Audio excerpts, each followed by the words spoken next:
Welcome to Cancer and Peace. We're back with Peter Scalzo, our host, and I'm Sean Stewart, and I facilitate conversations and try to get all the best information and life out of this man over here who's... That must be hard. It's a tough task. Who's on his 20-year cancer journey. Yeah. And how's it been going? Good. Going into 21 now. 21. When is 2026. Happy New Year, everyone. And yeah, we're just across the New Year's for us. 21. This will be going into the 21st year. So that's crazy. Starting out with a bang.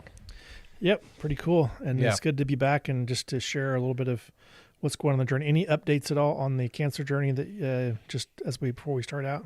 Yeah, still had a PET scan not that long ago. PET scan was good, which is amazing news for all of us. My doctor was like jumping up and down, but and then I'm facing procedures and scans and stuff coming up. So normal stuff. I have to get a tube changed for my kidney and things like that. So I am moving forward. Moving forward. It's in funny. The health like, space. You make that sound like it's just so every day. And yeah. Well, just life. Yeah. Well, yeah. I mean, I was thinking about this the other day. Cancer can be such a life interruption, right? And for some of us, it is a short interruption, and then we get back to normal. But in 2017, I was sent home to die, to do a hospice journey and pass. And so I left work, and I went on disability.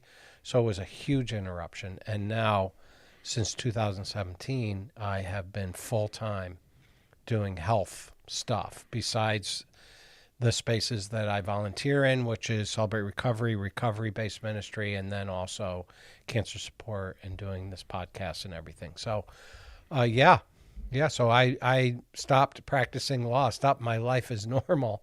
2017, I got divorced in 2020.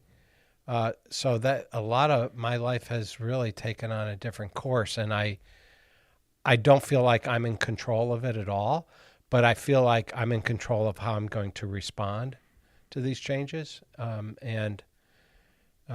Which sort of, I know this is not that great of a connection or segue, but it kind of brings me into the topic that we're going to do today. But before we do that, tell us how you're doing, Sean.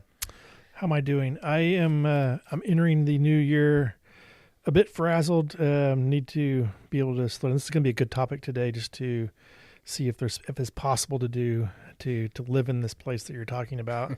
So it feels like I'm being pulled 1,000 directions right now. Mm-hmm. And, but while that's the case, I don't feel anxious, which is kind of maybe a weird way of, I don't know if that sounds weird or not. Frazzled, meaning I feel like I'm being pulled over the place, but I don't feel anxious about where we're at and where I'm at and tomorrow, but, unrested. I don't know. Is that helpful? It's like would you say you're experiencing peace even though there's chaos around you, or?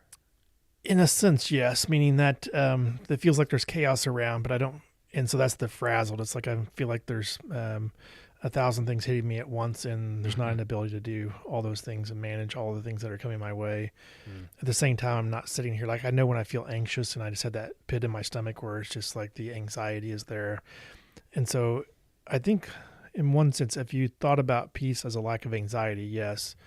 But I think my own definitions of peace would be something richer than that. And so I don't want to actually say that I'm at peace or I'm living in a space of peace, because peace to me implies a level of depth of communion. And I think that we're going to talk about this in today's podcast a bit, is like this level of missing that, letting that frazzleness pull me away from depth of communion has been happening. And so I think in one sense, no. And in another sense, in lack of anxiety, if that's your definition, I would say yes. Is that too much, too technical or what? No, and I think it's a segue. Well, before we segue into your segue, if you want to learn more about Peter A. Scalzo, Cancer and Peace, go to Peter's new best friend, ChatGPT, and ask to give you a summary of Peter A. Scalzo. Peter's best friend. And it gives a really cool summary of Peter. And just do it just for the fun of it. If you haven't used ChatGPT, go ask it about Peter A. Scalzo. Or just do yourself. You could do yourself also. Yeah. I'm advertising the podcast right now. Oh, so okay. Don't distract. Yeah. Yeah. But then you can do yourself, especially if you have a social media presence, which I don't have much of one. So at some point I'm going to do this just to see how under the radar I am. So that'll be good. I'm hoping off the grid.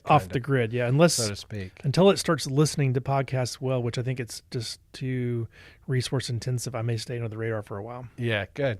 Because most of mine is electronic waves, not actual written words.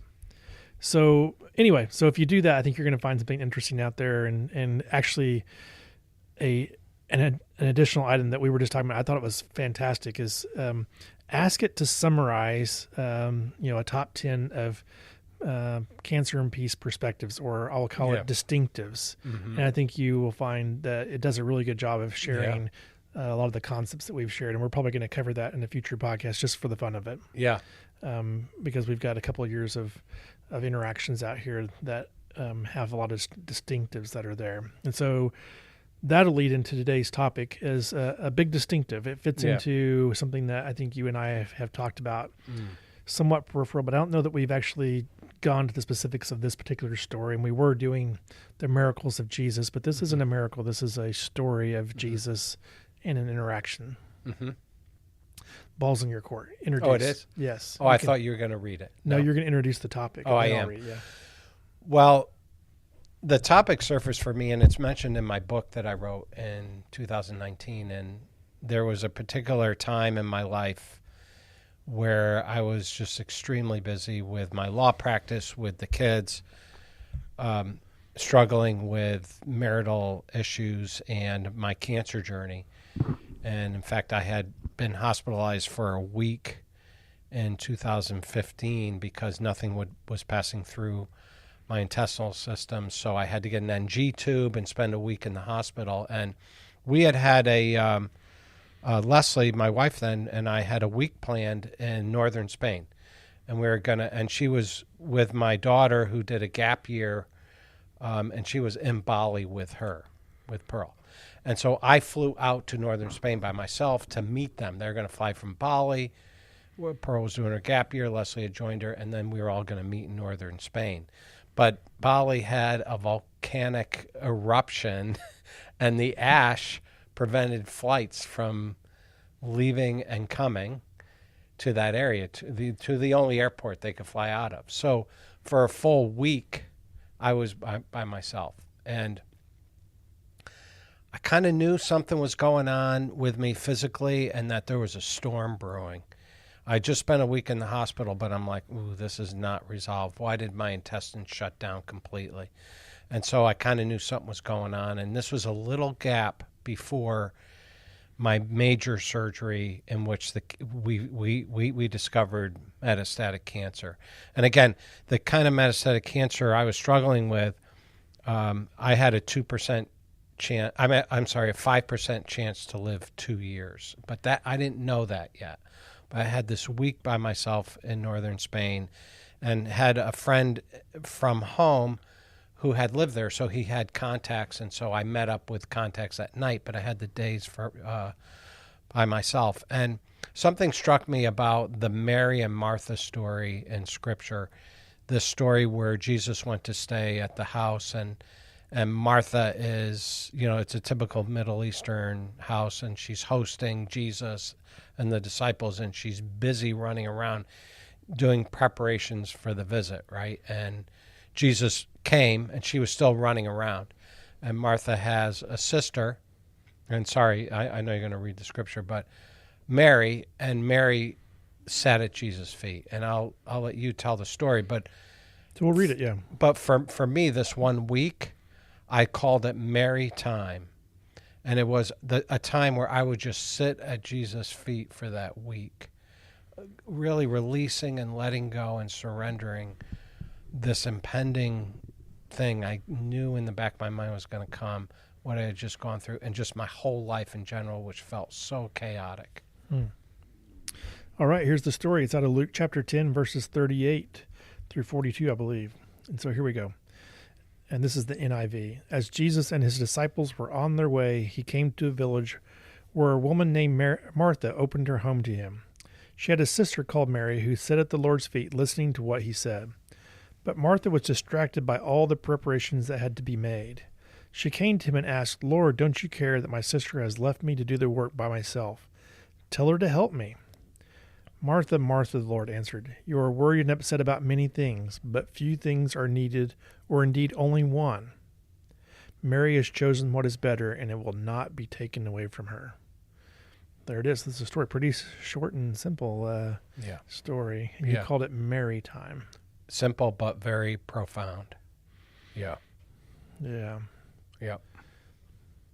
So in this space, what about that time in Spain? Was it Spain? Yeah, I was in northern Spain. Didn't know the language, the culture, everything, but a gorgeous place right on the water. So I'd do these long walks, but I didn't have any contacts during the whole day. Just in the evening, they would bring me around and we would go out and eat.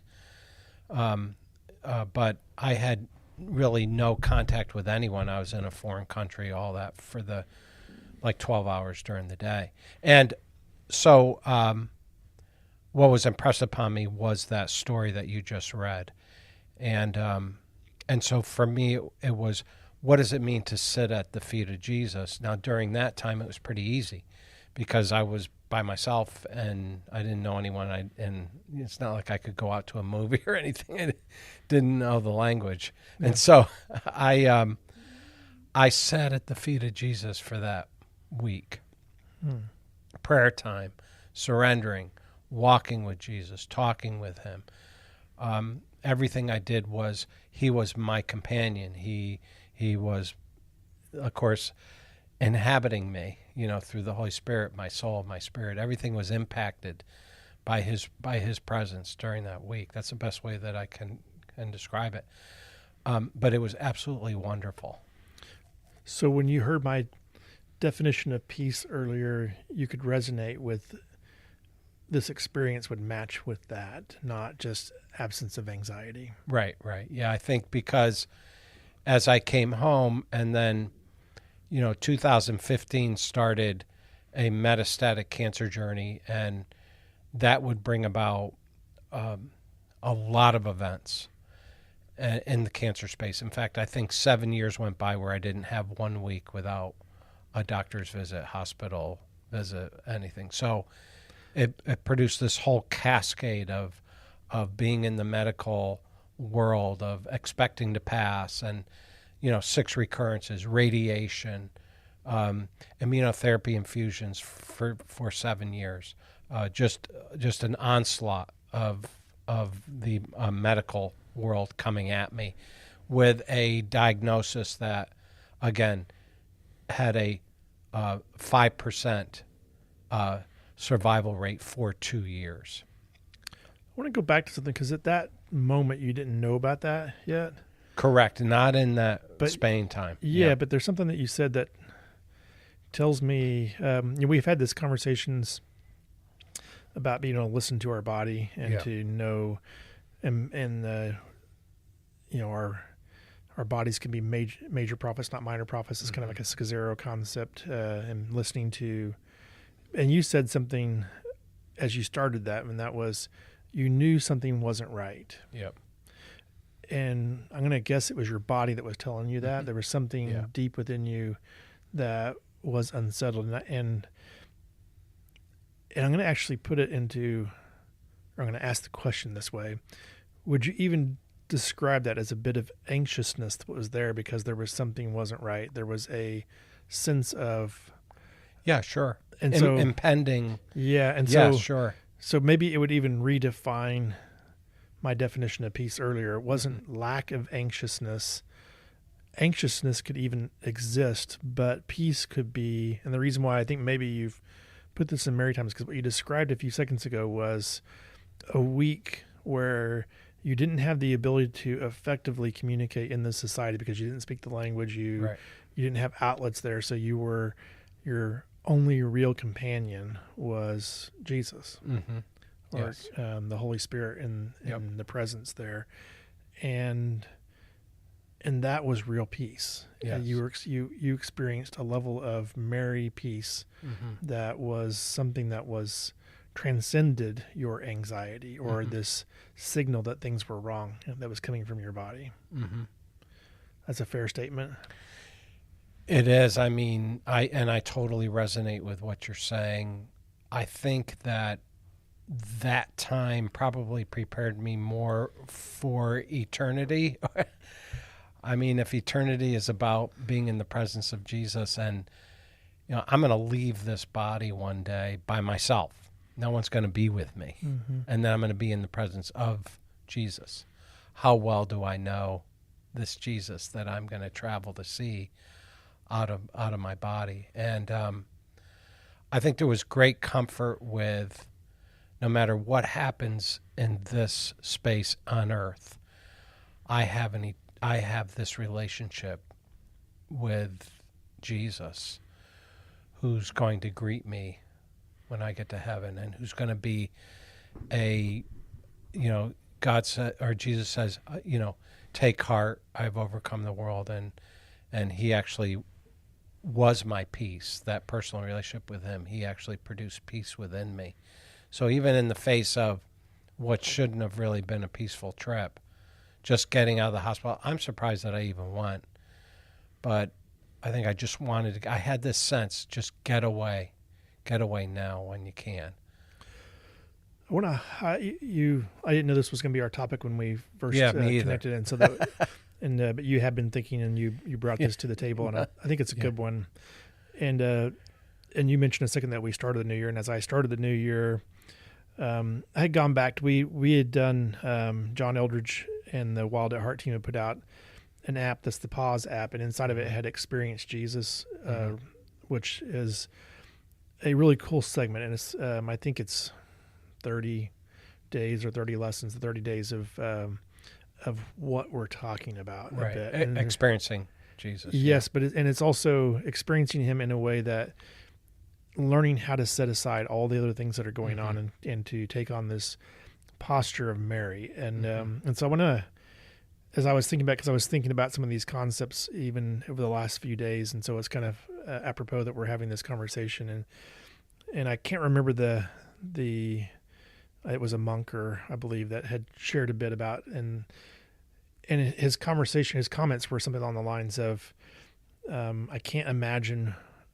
when you find refuge in Jesus, and your life is fully connected in that place of peace, and where you set everything else aside and you take time to be in that presence, that it can't be taken away. It's something, and it was connected with this at the end of this passage, and it's like Jesus said, it will not be taken away from her. And it's such a powerful thing to recognize that there are things that cannot be taken away. There are gifts, and his point that he was making was like, he wouldn't know how to survive without this gift of peace in the world we live in. And I found it to be profound enough for my own journey, thinking about, my own being pulled in 1,000 directions, and how do you find peace in that? How do you sit in that, and to recognize that what Jesus says to Martha is, few things are needed. In fact, only one. Mm-hmm. And I was just like, whoa, we could live in that space. And that's really what this monk was saying. Just, I can live right here, because it's the one thing that can't be taken away. And when I get to the depth of living there, all of the things can be added on the backside of that. But if you try to go at this from the other direction of doing all things and then add this on as a cherry on top, you're going to miss. Yeah. And, it's interesting. It's like that, like rock bottom point that an addict gets to, or that, let's say, I had to get to really turn my life and will over to Jesus. That even in ICU after my long surgery, and it was just me all cut up, after 3 surgeons operated on me, and the cancer was all throughout. Even though I was angry with the Lord and sad and fearful, it was the one thing that was not taken away from me. I mean, I was looking at my naked body all cut up with bandages on me, and I was by myself. No family member was there, but God was still there. That was not something cut away. Even though I was struggling, He was still with me, and I had really tried to grab a hold of Him throughout that whole process. And even though I struggled with Him afterwards, and let my voice known about my disappointment with Him, it was not taken away. He was still there. And I think, to me, that represents Mary time also, is not only sitting and listening, because that's what she was doing while He was speaking, but also responding, communicating, and being honest with Jesus. I think it's, in my evangelical upbringing, I felt like I was framed more to be what I would say dishonest with Jesus. Like when things were going wrong, I'm like, well, all things work for good, and I'm not going to rail on you, God, because that's not the right thing to do. But I think all through Scripture it points out that, no, saints wrestle with God and rail at God. And like Job railed at God, I wish I'd never been born, and all the stuff he said. And God at that book says to the friends, you have not spoken about me, like Job has done nothing wrong in what he has said to me. So even though Job railed about his situation, God was still pleased with him. I'm sorry to get off the course here, but I think the point that I was trying to make was that even though I was in a place of deep poverty, God, that part was not taken away from me. I think this is a point worth spending some time on in this. I had a conversation with a buddy yesterday, and it was slightly different than this, but it had the same words in it, which I'll put out there on the table just for interest of our conversation. And it is, he was writing a story, and it was from his earlier years in childhood of a blessing. It was a story of blessing, and he discovered that somebody saw him and they saw a gift in him. And in the midst of that conversation, I recognized that it was a gift that was given by God. And he didn't use the gift for many more years. But he started picking that gift back up and using the gift. And it stuck out to me that if it really is a gift from God, it cannot be taken away. A gift given by God cannot be taken away by man or others. And I found that to be, if you think about what Martha was focused on, it was the worldly aspects of, the making dinner and comforting the guests and making everything is in place. But the real gifts, and there's more gifts than just peace. So we talk about cancer and peace, but there's more gifts than peace. And this particular gift was a gift that could be enjoyed because it was a gift that was given to him that was unique to him. And I got to start thinking about, well, my goodness,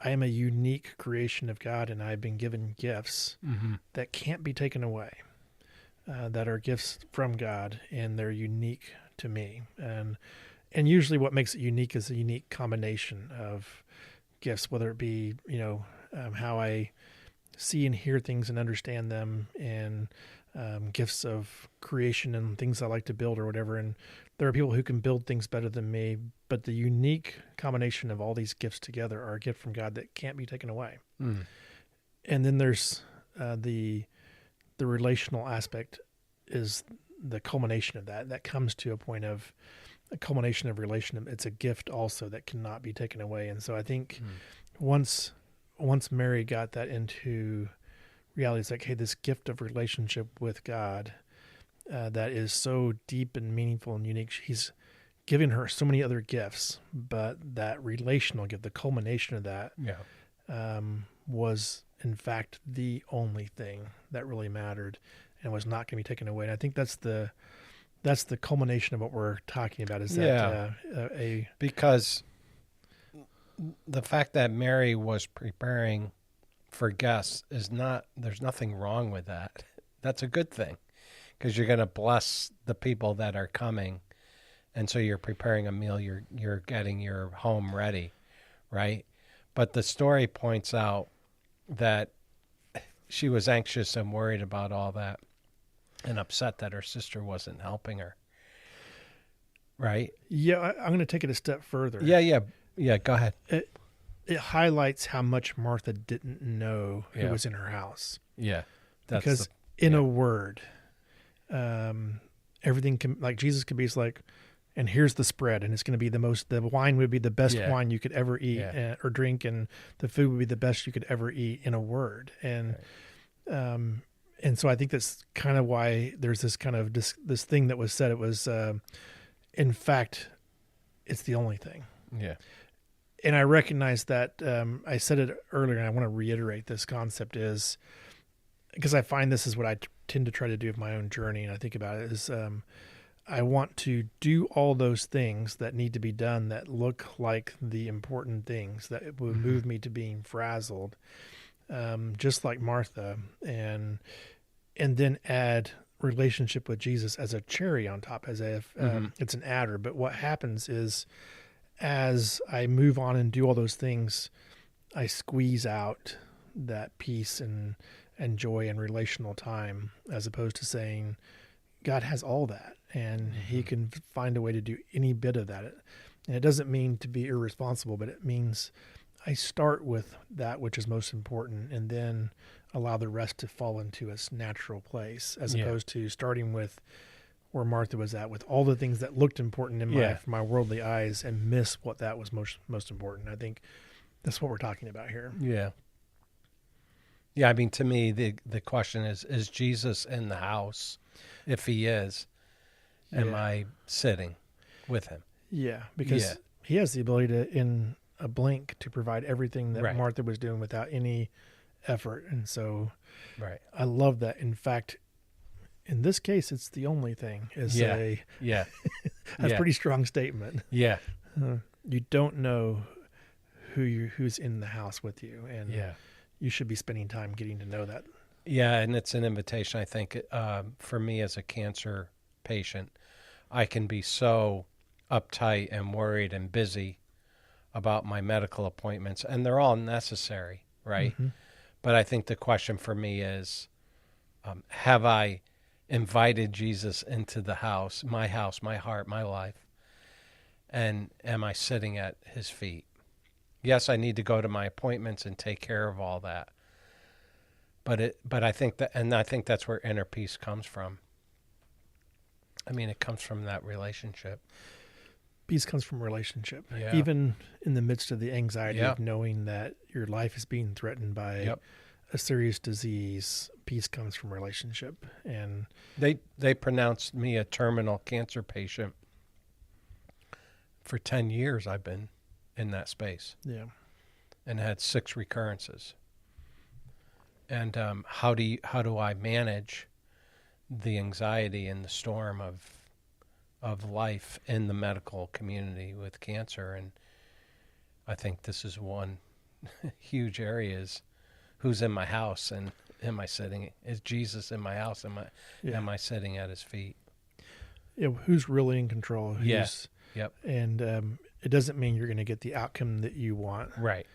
But doing all the things that Martha was doing wasn't going to mean that the outcome that she wanted was going to take place. In fact, it wasn't taking place. Right. And no different for a cancer journey. Mm-hmm. But I think our message today is start where Mary started, and then let the other things fall into their place. It's a choice. It's a choice. We have a choice, right? Yeah. I struggle with doing the Mary piece there. Of course, yeah. But I think it likely speaks to how well do I know the person that's here in my presence, that's in our presence. Mm-hmm. So, and very similar to what Martha was struggling with. Yeah. We're at 12:42. It means we've gone 30 minutes. But yeah, that was good. Anything else you want to add before we close out today's podcast? What's on your mind? Well, I think that I'm not a preachy guy. I'm not a Bible thumping guy. I've watched you thump Bibles before. So. But I like to speak about my personal experience with the huge value that I've gotten, the life-changing value I've gotten with a relationship with Jesus. So that's why this podcast is even out there. I mean, I feel like God called me into this space to communicate where I get peace and hope from. And so that's all. I mean, I know that there's, I had one guy who I came alongside with cancer, the same kind of cancer as me, and he would do everything. He was a Jewish guy who had really no faith in God, and he would try, yoga and all the stuff that was out there to get peace, and from within himself to get peace. And the problem is he didn't have any peace within himself. And he asked me for 2 years. I talked to him almost every day for 2 years. Mm-hmm. I finally got down to just saying J to him, because I had said Jesus so many times in relationship and all that. So I would just say J. And so one day he called me to his house, and he was probably 60 at that point, and I was younger than him. And I knew him well because he was a residential real estate agent, and I would close a lot of his loans for him. So we interacted quite a bit. And he called me to his house, and I could tell from the fluid in his legs and some of the jaundiceness that he had that the cancer had left the bladder area, which is, where it can go to the liver, to the brain, lungs, and that. And so it had done that. And he ended up going to the hospital, and he passed about 2 weeks later. But a couple of days after that, I went over to the hospital to visit him. I didn't want to, but I felt God saying to me, get up and go. And so he was introduced and took a hold of a relationship with Jay in the hospital. So I'm hopeful that he experienced a huge amount of peace in his end-of-life journey, through that relationship. That's a great story. I'm going to, I'll add this to the end of our podcast. It's something that I connected with just recently. I think it was from maybe Scalzo's podcast, but it was, it showed up in your story, and that's the reason why I want to highlight it, not because I need to add on top of something that you were saying, but it's in your story, your Mary experience came from a divine interruption. And I think that if you're wondering how to start that, you could go and say, hey, I'm going to go connect with the pause app or something like that to really work through how to get to that place where I can set aside what's going on in my life and have focus there.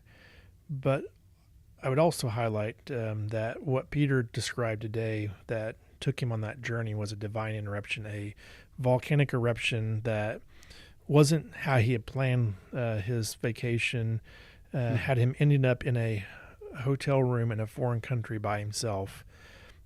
And when those things happen, our tendency is to want to rail or to be angry and that our plans have been interrupted. But I would encourage that look at these as divine interruptions, because it's probably an opportunity to meet this Jay that you're talking about in a way that is unique to God. And so divine interruptions, that's the thing I would add to this, is that showed up in your story, and it's when we get the opportunity, we're being invited into something. It's not based on our plan or our expectations. It's probably from God, and he's trying to get your attention to lock into this. So that's really add good to that. So yeah, that's great. Thanks, Sean. So, well, thanks for listening, everyone. Yeah, and we'll see you in our next full episode. Otherwise, enjoy some of the shorts that are out there that have been put out there on the other podcasts. Yeah, blessings. Blessings.